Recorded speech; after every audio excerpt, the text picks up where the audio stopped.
ওম করো, হ্যাঁ।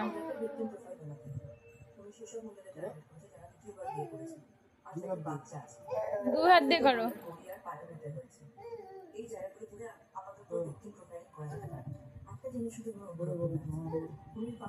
মাথা চুল ধরে টানো,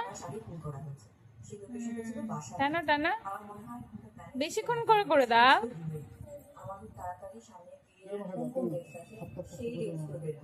তেল দিয়ে দাও, তেল দিয়ে দাও, আরো তেল দিয়ে দাও।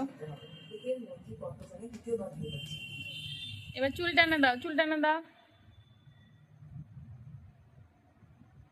এবার এরকম এরকম করে দাও। দুই হাত দিয়ে, দুই হাত দিয়ে। আবার মাথায় তেল দিয়ে দাও, আবার এরকম করে দাও, এরকম করে দাও। দু হাত দিয়ে।